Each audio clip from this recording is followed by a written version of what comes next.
오늘은 삶을 바꾸는 말 습관 네 번째 시간입니다. 마음이라는 주제로 성도님들과 말씀을 나누기를 원합니다. 유럽의 한 성당에서 신부님이 만찬을, 주의 만찬, 성찬식이라고 하죠, 준비하고 있었습니다. 그런데 한 어린아이가 주의 만찬을 돕다가 그만 성찬 포도주를 담는, 그거를 뭐라 그러죠? 포도주를 담는 하여튼 그 그릇 있죠. 그걸 하여튼 포도주를 담는 그릇을 땅에 떨어뜨려서 그만 포도주를 땅에 다 쏟아버리고 말았습니다. 신부님이 너무 화가 나서 버럭 화를 내면서 저리가 이 녀석아 이러면서 너가 이 성찬식을 다 망쳤다라고 하면서 이 아이를 쫓아버렸습니다. 이 아이는 커서 결국 무신론자가 되었고요, 철저한 공산국가의 독재자가 되었습니다. 여러분들 혹시 들으셨는지 모르겠지만 유고의 티토라는 대통령이 바로 이러한 경험이 있었습니다. 그런데 그 동시대에 또 다른 한 성당에서 성찬식, 주의 만찬을 준비하고 있었습니다. 이때도 마찬가지로 어린아이가 돕고 있었는데 이 어린아이가 그나마 실수를 해서 포도주를 담은 그 그릇을 땅바닥에 떨어뜨리게 되었고 그 그릇이 그냥 깨어지고 말았습니다. 하지만 이 신부는 막 혼을 내는 것이 아니라 웃으면서 괜찮아, 너가 이렇게 실수를 하는 거 보니까 장차 커서 훌륭한 신부가 되겠구나, 나도 어렸을 때 이런 실수를 많이 했어, 이러면서 오히려 그 아이를 격려해주고 머리를 쓰다듬어 주었다라고 합니다. 이 아이가 커서 유명한 플턴신 대주교가 되었다라고 합니다. 여러분, 말에는요 이처럼 놀라운 힘이 있습니다. 말은요 사람을 살립니다. 말은 아픈 사람을 치유하기도 합니다. 또 말은요 공동체를 세우는 힘이 있습니다. 우리가 다른 사람에게 사랑의 말을 하게 되면 그 말은 사람을 살리는 말이 됩니다. 반대로 우리가 독을 품은 말, 악한 말을 상대방에게 하게 되면요 상대방을 죽이게 됩니다. 아마 저는 이곳에 있는 모든 분들이 덕을 끼치고 은혜가 되는 말을 하기를 원한다라고 생각합니다. 그렇습니까? 저는 이곳에 있는 모든 분들이 사람을 살리는 말을 할 수 있기를 주님의 이름으로 축복합니다. 그러면 우리가 다른 사람을 살리는 말을 하려면 어떻게 해야 할까요? 다른 사람을 살리는 말을 하려면요, 먼저는 다른 사람의 말을 잘 들어야 합니다. 여러분 혹시 유재석이라고 아십니까? 국민 MC로서 20년간 그 자리를 지킨 사람이지요. 유재석 씨가 국민 MC로서 20년간 그 자리를 지킨 비결은 무엇일까요?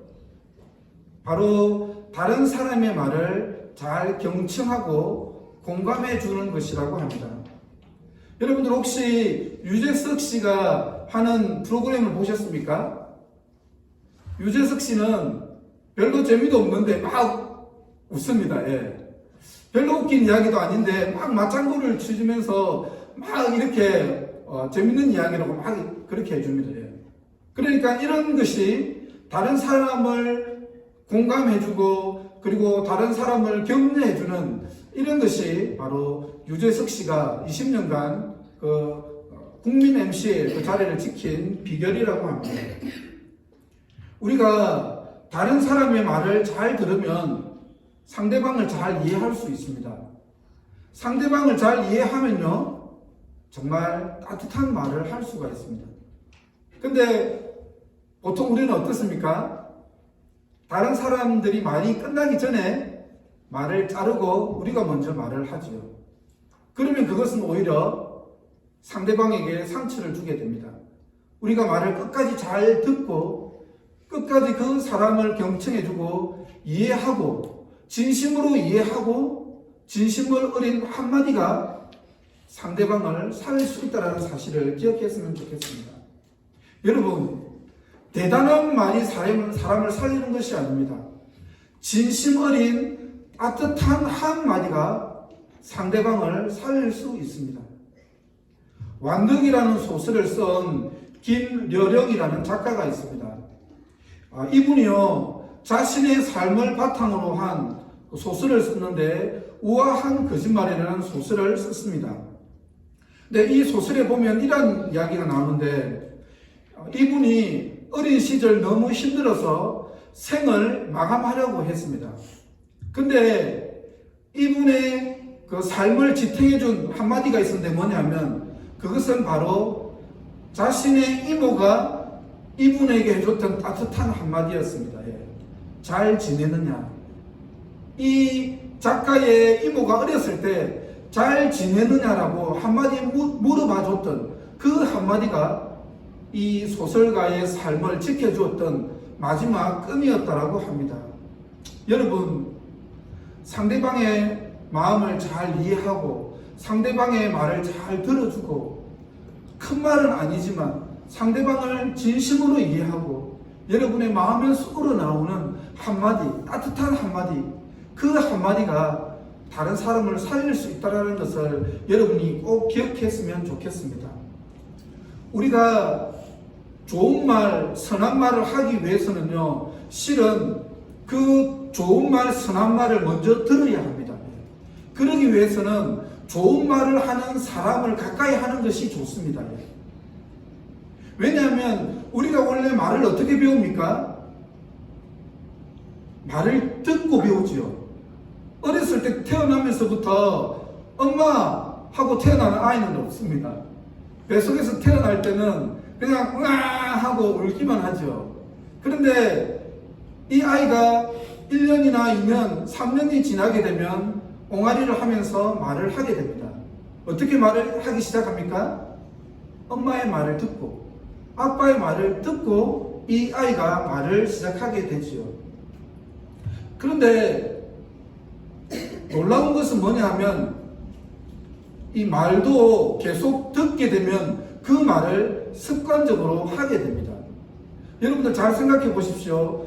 어렸을 때 여러분의 어머니나 아버지, 여러분의 삼촌이 계속적으로 반복했던 말, 여러분이 어느덧 여러분이 하게 된다는 것을 아마 느끼는 때가 있을 것입니다. 자신도 모르게 어렸을 때 엄마가 했던 그 말이 자신의 자녀들에게도 하는 경우가 있습니다. 그러니까 이것은 무슨 말입니까? 부모의 영향력이 그만큼 크다라는 것이죠. 부모의 말이 자녀들에게도 그대로 전달이 된다는 것입니다. 그러니까 이 부모의 말이 평생 가는 것이죠. 우리가 그렇지 않습니까? 나이가 들어서 부모님에게 들은 말은 잘 생각이 안 나는데 이상하게 어렸을 때 들은 말은 다 기억이 납니다. 그러니까 우리가 자녀들에게 어렸을 때 하는 이 말이 너무나도 중요하다는 사실을 여러분이 기억했으면 좋겠습니다. 사자가 사자를 키우는 거거든요. 괜히 사자가 사자를 키우는 것이 아닙니다.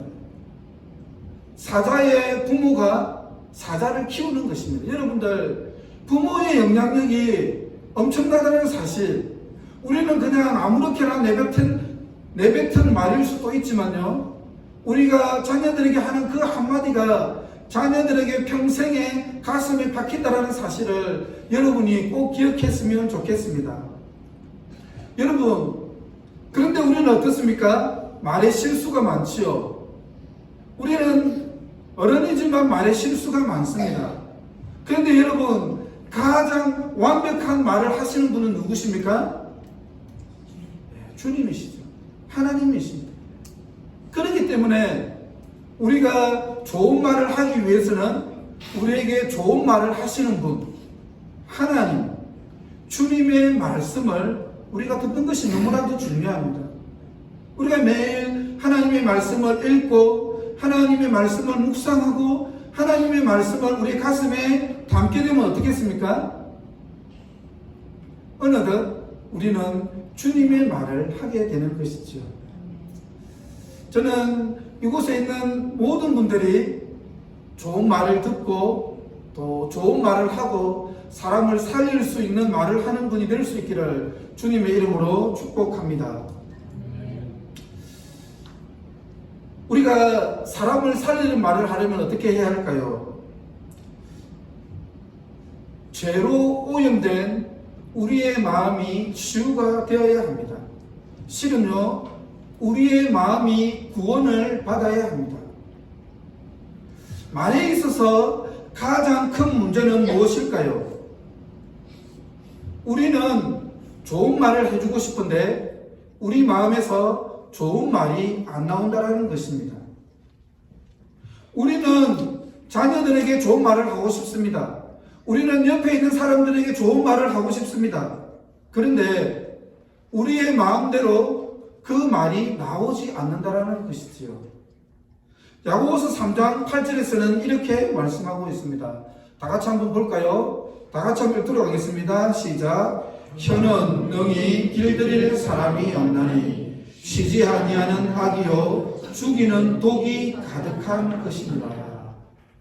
너무나도 절망적인 말씀입니다. 어떤 면에서는. 여러분, 우리가 왜 우리의 마음대로 우리의 뜻대로 혀를 통제할 수 없을까요? 우리의 마음이 부패했기 때문에 그렇습니다. 여러분, 우리의 마음이 죄악으로 가득 차 있습니다. 겉은 번지르한 것 같은데 우리의 마음을 현미경으로 내시경으로 관찰하면요, 우리의 마음이 얼마나 썩어 있는지는 여러분들이 잘 아실 겁니다. 어느 훈련을 한다고 실은 말이 바뀌는 것이 아닙니다. 어쩌면 잠깐 자제할 수는 있겠지요. 어느 정도는 도움이 될 것입니다. 그러나 여러분 어떻습니까? 어떤 사람과 조금만 친해지고 조금만 말을 하다 보면 본래 말로 돌아가게 됩니다. 왜 그럴까요? 말은 그 사람을 나타내는 것이기 때문에 그렇습니다. 여러분, 말이 바뀐다는 것은요, 단순히 말이 바뀌는 것이 아닙니다. 말이 바뀐다는 것은요, 한 사람이 바뀐다는 것입니다. 한 사람의 인생이 바뀌는 것이 말이 바뀌는 것입니다. 누가복음 6장 45절 말씀에 이렇게 되어 있습니다. 우리 다 같이 한번 읽어볼까요? 시작. 선한 사람은 마음에 쌓은 선에서 선을 내고 악한 자는 그 쌓은 악에서 악을 내나니 이는 마음에 가득한 것을 입으로 말함이니라. 무서운 말씀입니다. 여러분, 우리의 마음은요, 마치 창고와 같습니다. 어떤 물건을 담는 컨테이너, 그릇과 똑같은 것이 우리의 마음입니다. 제가 어렸을 때는요, 저희 부모님들이 창고에다가 쌀을 보관해 두셨습니다. 그리고 고구마를 가을에 캐시게 되면 그 고구마도 창고에다가 보관을 하셨죠. 그래서 밥을 할 때면 창고로 가셔서 쌀을 가지고 오셔서 밥을 지으셨습니다. 그리고 고구마를 찔 때는 창고에 가셔서 고구마를 꺼내 오셨습니다. 아마 요즘 아이들에게는 초드박스라는 것이 있을 것입니다. 얼마 전에 이제 발렌타인데이 때 아이들이 초콜릿을 잔뜩 받아왔더라고요. 폴 페스티벌이라든지 이때 되면 아이들이 초콜릿을 잔뜩 받아와서 그 초드박스에다가 이제 보관을 합니다. 그리고 먹고 싶을 때마다 하나씩 꺼내어 먹죠. 이와 같이 마음은 이러한 창고와 같습니다. 그런데 말은 뭘까요? 말이라는 것은요, 우리 마음 안에 있는 것을 꺼내는 것이 말입니다. 그러니까 우리 마음에 선한 것이 있으면, 예를 들어 우리 마음에 초콜릿이 있으면 초콜릿을 꺼낼 수가 있습니다. 그런데 우리 마음에 초콜릿이 없으면 초콜릿을 꺼낼 수가 없지요. 우리의 마음에 사랑이 있으면 사랑하는 말이 나옵니다. 그런데 여러분, 성경은 우리의 마음이 어떻다고 말합니까? 심히 부패하고 부패한 것이 우리의 마음이라고 말합니다. 부패했다는 것은 좀 좋은 말입니다. 실은 우리의 마음이 썩었다라고 말하는 것이 맞을 것입니다. 우리의 마음이 실은 독과 악으로 가득 찬 것이 우리의 마음이죠. 수도꼭지를 열면 물이 나오듯이 우리가 입을 열면요, 우리 안에 있는 것이 밖으로 입을 통해서 쏟아져 나오는 것이죠. 그런데 여러분, 우리의 마음이 독으로 가득 차고 악으로 가득 차고 우리의 마음이 썩어 문드러졌기 때문에 우리의 입을 열면 어떻습니까? 썩어서 냄새나는 악취가 나는 것이 우리의 입을 통해서 쏟아져 나오는 것이죠. 그래서 로마서 3장 13절에서 14절은 이렇게 말씀하고 있습니다. 다 같이 한번 읽어볼까요? 시작. 그들의 목구멍은 열린 무덤이요 그 혀로는 속임을 일삼으며 그 입술에는 독사의 독이 있고 그 입에는 저주와 악독이 가득하고. 무서운 말입니다, 여러분. 성경은 우리의 마음에 대해서, 우리의 입에 대해서 너무나도 섬찟하고 무섭게 말을 하고 있습니다. 실은 오늘 설교는요, 말을 주제로 하는 네 번째 설교입니다. 마지막 설교입니다. 그런데 이번 설교 준비가 저는 개인적으로 제일 힘들었습니다. 왜냐하면 말을 바꾸려면 어떻게 해야 될까라는 주제를 생각하고 있는데 성경에서는 명확하게 말을 어떻게 하면 바꿀 수 있는지를 말하는 것이 잘 없었습니다. 제가 말씀을 준비하면서 느낀 것은 뭐냐 하면요, 말을 바꾼다는 것은 단순히 우리의 이 혓바닥 자체를 바꾸는 것이 아닙니다. 말을 바꾼다는 것은요, 우리의 마음을 바꾸는 것입니다. 여러분, 우리의 마음을 바꾼다는 것은 사람을 바꾸는 것입니다. 우리의 말을 바꾼다는 것은요, 우리의 전인격이 바뀌는 것입니다. 그렇기 때문에 우리가 이 말을 바꾼다는 이것은 그냥 보통 일이 아닌 것이지요. 그렇기 때문에 우리의 이 말이 왜 그렇게 강력한 힘이 있을까요? 그 한 사람의 인격과 그 한 사람의 마음속 깊은 곳에서 나오는 말이기 때문에 이 말이라는 것이 이토록 힘이 있는 것입니다. 그러면 우리가 정말 다른 사람을 살리기를 원하고 다른 사람들을 치유하는 말을 하기를 원하는데 우리가 어떻게 하면 다른 사람을 살릴 수 있는 말을 할 수 있을까요?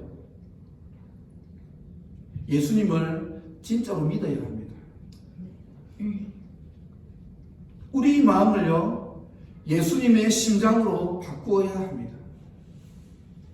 여러분, 예수님의 피가 우리의 모든 죄를 깨끗게 해주셨음을 여러분 믿으십니까? 네. 히브리서 9장 12절에는 이렇게 말씀하고 있습니다. 다 같이 한번 읽어보겠습니다. 시작. 염소와 송아지의 피로 하지 아니하고 오직 자기의 피로 영원한 속죄를 이루사 단번에 성소에 들어가셨느니라. 여러분, 우리의 이 썩은 마음, 썩어 문드러진 이 죄로 물든 마음을 어떻게 깨끗하게 하셨습니까? 예수님의 피가 이 썩고 문드러진 부패한 마음을 깨끗하게 하셨습니다. 예수님의 피가 우리의 가슴 속에 뿌려질 때 오염된 우리의 마음이 치유될 수 있습니다. 예수님의 피가 우리의 마음에 뿌려지게 될 때 우리 안에 온전한 회복이 일어나게 됩니다. 히브리서 9장 13절에서 14절까지는 이렇게 말씀하고 있습니다. 다 같이 읽어볼까요? 시작. 염소와 황소의 피와 및 암송아지의 죄를 부정한 자에게 뿌려 그 육체를 정결하게 하여 거룩하게 하거든 하물며 영원하신 성령으로 말미암아 흠없는 자기를 하나님께 드린 그리스도의 피가 어찌 너희 양심을 죽은 행실에서 깨끗하게 하고 살아계신 하나님을 섬기게 하지 못하겠느냐. 여러분, 예수님이 우리를 위해 돌아가신 것은요, 우리를 전인격적으로 구원하신 것입니다. 예수님이 우리를 위해서 십자가에서 죽으신 것은요, 우리가 단순히 죽고 난 이후에 천국 가는 이러한 구원만이 있는 것이 아닙니다. 예수님이 우리를 위해서 죽으신 이 죽음은요, 한 사람, 한 인격체를 온전히 변화시키는 것입니다. 그래서 예수님이 죽으시면서 우리를 위해서 피를 뿌리셨는데, 이 피는요, 우리의 죽어있던 양심, 우리의 죽은 마음을 회복시키는 것이 그리스도의 피입니다. 단순히 우리의 육체만을 깨끗하게 하는 것이 아니라 예수님이 우리를 위해서 죽으시면서 흘리신 그 피는요, 우리의 더럽고 오염된 이 마음을 깨끗하게 회복시키시는 놀라운 역사가 있는 것이지요. 그래서 여러분, 예수님을 믿는다라는 것은 한 사람, 한 사람의 마음, 한 사람의 인격이 완전히 변화된다는 것입니다. 그래서 이 히브리서 9장 14절에서도 뭐라고 합니까? 그리스도의 피가 어찌 너희 양심을 죽은 행실에서 깨끗하게 하고 살아계신 하나님을 섬기게 하지 못하겠느냐. 우리의 마음을 회복시키고 우리의 마음을 회복시키신다는 것은 무엇입니까? 한 사람의 삶이 온전히 변화된다는 것을 말씀하는 것이지요. 그러니까 예수님을 믿는다는 것은 이것은 엄청난 것입니다. 여러분 예수님을 믿으십니까? 예수님을 제대로 믿게 되면요, 이 땅이 변화됩니다. 저는 이 말씀, 오늘 말씀을 준비하면서 그것을 깨닫게 되었습니다. 예수님을 믿는다는 것은 한 인격체, 한 사람의 마음, 한 사람의 삶이 완전히 바뀌게 되는 것이구나. 우리가 제대로 예수님을 믿게 되면 정말 이 땅이 변화될 수 있겠구나.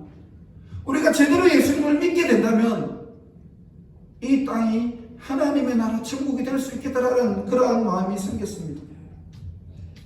그러니까 여러분, 이 예수님을 믿는다는 것은 보통 일이 아닙니다. 여러분 조심하셔야 됩니다. 여러분들 오늘 예수님을 믿는다라고 다 말씀하셨는데, 여러분 예수님을 믿는 거 보통 일이 아닙니다. 그냥 교회만 왔다 갔다 하는 게 아니에요. 여러분, 어떻게 하려고 예수님을 믿게 됐습니까? 공산국가 지도자들이 실은 제일 두려워했던 사람들이 누굽니까? 예수 믿는 사람들입니다. 그래서 공산국가 지도자들은 예수 믿는 사람을 잡아서 고문해서 죽이려고 했던 게 바로 그겁니다. 어떤 면에서는 공산국가 지도자들은 예수를 믿는 것이, 예수 믿는 사람이 어떤 것인가를 알았다는 것이죠. 예수님을 믿는다는 것은 한 사람이 완전히 변화된다는 것이거든요. 예수님을 제대로 믿으면요, 제일 강력하고 영향력이 있는 사람이 실은 예수 믿는 사람입니다. 여러분들은 엄청난 영향력을 가진 분들입니다. 두 번째로, 다른 사람을 살릴 말을 하려면요, 성령을 받아야 합니다. 성령을 우리가 받게 되면요, 우리의 마음이 변하게 됩니다. 에스겔 36장 26절을 볼까요? 다 같이 읽어보도록 하겠습니다. 시작. 또 새 영을 너희 속에 두고 새 마음을 너희에게 주되 너희 육신에서 굳은 마음을 제거하고 부드러운 마음을 줄 것이며. 성령을 받는다라는 것은 예수님을 우리의 삶의 주인으로 모신다라는 것입니다. 예수님을 우리의 마음에 모시게 되면 우리는 예수님의 심장을 갖게 되는 것이죠. 예수님을 우리의 삶의 주인으로 모신다는 것은 우리의 마음이 새로워지고 우리가 예수님의 심장을 우리의 가슴에 일식을 한다는 것입니다. 제가 어떤 분과 이야기를 하면서 놀라운 사실을 발견했습니다. 요즘에 의학기술이 좋아가지고요, 심장이 안 좋은 분들은 심장을 이식을 받는다라고 합니다. 근데 놀라운 것은 뭐냐 하면요, 심장 이식을 하면 그 사람이 바뀐다고 합니다. 여러분 그런 말 들어보셨습니까? 원래 있던 사람의 그 성격이 아니라 심장을 준 그 사람의 성격으로 바뀐다라고 합니다. 그러니까 여러분들이 예수님을 마음에 모시고 예수님의 심장을 여러분의 삶에 이식했다면 어떤 일이 일어나게 되는 것입니까? 여러분은 예수님의 심장, 예수님의 마음을 가지게 되는 것이죠. 예수님을 우리의 삶의 주인으로 모셨다라는 것, 성령님이 우리의 마음속에 들어오시고 예수님을 우리의 삶의 주인으로 모셨다라는 것은 예수님의 마음이 우리의 심장에 박힌다라는 것이죠. 다시 말하면 우리의 마음이 예전에 가지고 있던 마음이 아니라 예수님의 마음으로 변화된다는 것입니다. 왜 그럴까요? 성령이 우리 안에 들어오시게 되면, 예수님이 우리의 삶에 들어오시게 되면요, 하나님의 사랑이 우리 가운데 부어지기 때문에 그렇습니다. 로마서 5장 5절 말씀을 한번 볼까요? 다 같이 읽어보도록 하겠습니다. 시작. 소망이 우리를 부끄럽게 하지 아니하면 우리에게 주신 성령으로 말미암아 하나님의 사랑이 우리 마음에 부은 바 됨이니. 아멘. 여러분의 마음속에 하나님의 사랑으로 가득 차 있습니까? 우리 마음에 사랑으로 가득 차 있으면 어떻습니까? 다른 사람들에게 사랑한다라고 말을 하고 싶지요. 아이들이 자고 있을 때 너무나도 이쁩니다. 아이들이 자고 있을 때 너무나도 사랑스럽죠. 그래서 자고 있는 아이를 보면서 얘야 사랑한다 사랑한다 이렇게 자고 있는 아이를 이렇게 쓰다듬어 주면서 사랑한다라고 그렇게 말을 합니다. 근데 작은 애가 깨어나면 어떻습니까? 왼수 같지요. 예. 그래서 사랑한다는 말이 잘 나오지 않습니다. 우리 마음에 사랑하는 마음이 있으면, 우리의 마음이 하나님의 사랑으로 가득 차면 우리 마음속에서 자연스럽게 사랑한다는 말이 나오게 됩니다. 놀라운 것은 우리가 성령으로 충만하게 되면 우리의 마음이 사랑으로 가득 차게 됩니다. 그렇지 않습니까? 우리가 성령으로 충만하게 되면 아내가 사랑스러워 보입니다. 제가 성령으로 충만할 때는 우리 자녀들이 사랑스러워 보입니다. 그런데 그렇지 못할 때는, 이런 말 해서 되는지 모르겠지만 성령 충만하지 않을 때는 왼수처럼 보일 때도 있습니다. 그래서 우리가 늘 성령 충만해야 합니다. 우리가 성령 충만할 때 하나님의 사랑으로 충만할 수 있습니다. 우리가 성령으로 충만할 때 우리의 마음은 사랑으로 충만하게 되고 우리의 말 속에서 사랑이 많이 나오게 되고 다른 사람을 살릴 수 있는 말을 하게 됩니다. 마지막으로 성령을 받으면 우리의 말이 변하게 됩니다. 사도행전 2장 4절 말씀을 보도록 하겠습니다. 다 같이 읽어보겠습니다. 시작. 그들이 다 성령의 충만함을 받고 성령이 말하게 하심을 따라 다른 언어들로 말하기를 시작하니라. 아멘. 제자들은 오순절 성령을 경험했습니다. 하나님의 성령을 충만히 받자 이들의 말이 바뀌기 시작했습니다. 원래부터 그들이 갖고 있었던 말을 한 것이 아니라 성령님께서 그들에게 주시는 말을 하기 시작했습니다. 바로 방언이죠. 다른 나라 말, 방언, 하나님의 말을 하기 시작했습니다. 예수님의 제자들은 예언을 하기 시작했습니다. 여러분, 예언이 다른 것이 아닙니다. 믿음으로 우리가 다른 사람들을 축복하면 그것이 예언이라고 할 수 있습니다. 우리가 믿음으로 우리의 자녀들을 축복하면 그것이 예언이 될 수 있습니다. 여러분들 믿음으로 옆에 있는 분들을 축복해 주시고 여러분의 자녀들을 축복해 주시기 바랍니다.